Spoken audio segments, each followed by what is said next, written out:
সনাতন সম্প্রদায়ের নেতা চিন্ময় কৃষ্ণ দাসকে রাষ্ট্রদ্রোহের মামলায় গ্রেপ্তার এবং জামিন নামঞ্জুরের ঘটনায় দেশজুড়ে চাঞ্চল্যকর পরিস্থিতি তৈরি হয়েছে। তাছাড়া এই চিন্ময় কৃষ্ণ দাস একজন যৌন বিকারগ্রস্ত মানুষ। চট্টগ্রামের আদালত প্রাঙ্গণে চিন্ময় কৃষ্ণ দাসের অনুসারীরা একজন আইনজীবীকে নির্মমভাবে কুপিয়ে হত্যা করার কারণেই মূলত ক্ষেপে গিয়েছে বাংলাদেশের সকল মুসলমানেরা। চিন্ময় কৃষ্ণকে গ্রেপ্তারের পর থেকে ভারতে উদ্বেগ এবং ইসকনের নানা বিবৃতি পরিস্থিতিকে আরও জটিল করে তুলেছে। অথচ মাত্র কয়েক মাস আগে খোদ ইসকনই চিন্ময় কৃষ্ণ দাসকে তাদের সংগঠন থেকে বহিষ্কার করেছিল। আজকের ভিডিওতে আমরা জানব বর্তমানে ব্যাপক আলোচিত সমালোচিত চিন্ময় কৃষ্ণ দাস আসলে কতটা যৌন বিকারগ্রস্ত একজন মানুষ এবং তার বিভিন্ন অবৈধ কর্মকাণ্ড সম্পর্কে। তাহলে চলুন শুরু করি আজকের ভিডিও। প্রথমেই জেনে নেই চিন্ময় কৃষ্ণ দাস আসলে কে। চিন্ময় কৃষ্ণ দাস বাংলাদেশে সনাতন ধর্মের একজন প্রভাবশালী নেতা, একজন পুণ্ডরিকের অধ্যক্ষ। তার আসল নাম চন্দন কুমার ধর। তিনি সনাতন সম্প্রদায়ের মধ্যে ব্যাপক জনপ্রিয় হলেও সাম্প্রতিক সময়ে তার বিরুদ্ধে ওঠা অভিযোগ তাকে বিতর্কের কেন্দ্রবিন্দুতে নিয়ে এসেছে। ধর্মীয় শিক্ষা ও দর্শনের প্রতি তার গভীর অনুরাগ এবং সনাতনী সম্প্রদায়ের একাধিক সংগঠনের নেতৃত্ব তাকে একটি বিশেষ পরিচিতি এনে দিয়েছে।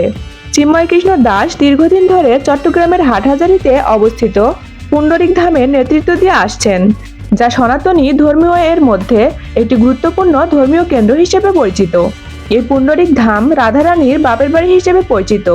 ইসকনের আচার্যবর্গের অন্যতম শিলচর পতাকা স্বামী গুরু মহারাজ এই পুণ্ডরিক ধাম থেকেই বাংলাদেশে প্রথম মন্দির ভিত্তিক ইসকনের কার্যক্রম শুরু করেন।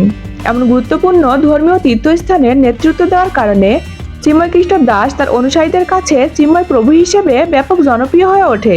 তার বক্তৃতা, ধর্মীয় অনুষ্ঠানের আয়োজন এবং ভক্তদের প্রতি আবেগপূর্ণ দিক নির্দেশনা তাকে সনাতন সম্প্রদায়ের একটি শক্তিশালী কণ্ঠস্বর হিসেবে প্রতিষ্ঠিত করেছে। সম্প্রতি চট্টগ্রামের নিউ মার্কেট মোড়ের 0 পয়েন্টের স্তম্ভের উপর বৈষম্য বিরোধী ছাত্র জনতা একটি জাতীয় পতাকা উত্তোলন করেছিল। 25শে অক্টোবর বাংলাদেশের সনাতন জাগরণ মঞ্চের উদ্যোগে চট্টগ্রামের লালদিঘি মাঠে একটি মহাসমাবেশের আয়োজন করা হয়।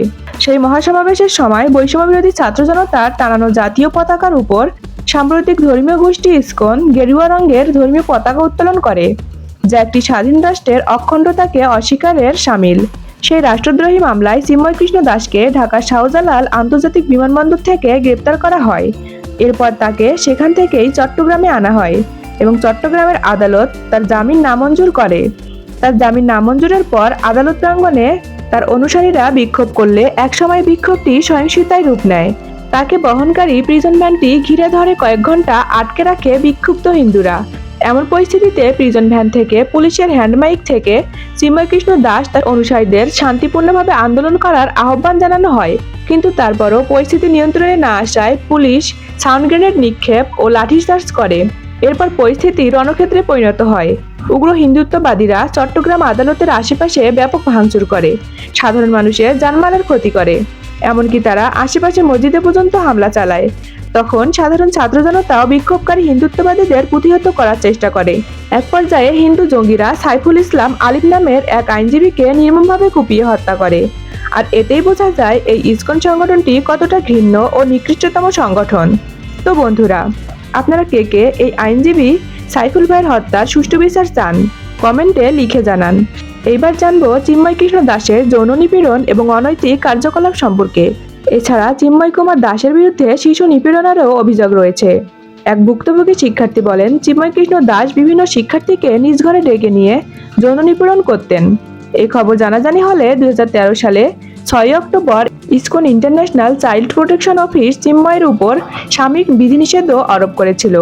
সেখানে বলা হয় 18 বছরের কম বয়সী কেউ যেন তার সান্নিধ্যে না যায় এবং চিন্ময় দাস যেন ইসকনের কোনো অবকাঠামোতে রাত্রি যাপন করতে না পারে। এছাড়া একটি ভিডিওতে দেখা যায় মাইক্রোবাসে চিন্ময় ব্রহ্মচারী একটি নারীকে জোরপূর্বক যৌন নিপীড়ন করার চেষ্টা করছে। কতটা নিজ মনের মানুষ হলে একজন ধর্মপ্রচারক হয়েও এসব অশালীন কার্যক্রম করতে পারেন তা আমি বুঝতে পারি না। তাছাড়া কষ্টের বিষয় হলো তাকে আবার হিন্দু ধর্মাবলম্বীরা অনেক শ্রদ্ধা ও সম্মান করেন, আর তার মুক্তির দাবিতে আবার রাস্তায় আন্দোলনেও নেমেছে অনেক সনাতন ধর্মাবলম্বী ভাই বোনেরা। সনাতন ধর্মাবলম্বী ভাই ও বোনেদের বলতে চাই, আপনারা অবশ্যই আপনাদের ধর্মগুরুদের শ্রদ্ধা ও সম্মান করবেন, তবে কোনো বিবেকহীন, নীতিহীন, ভণ্ড ব্যক্তিকে নয়। যেখানে আপনার সন্তান ও মা বোনেরাই নিরাপদ নয়। তাহলে বন্ধুরা, আপনারা কি চান এই চিন্ময় ব্রহ্মচারীকে কঠিন সাজা দেওয়া হোক? কমেন্টে অবশ্যই জানিয়ে দিবেন আপনাদের মতামত।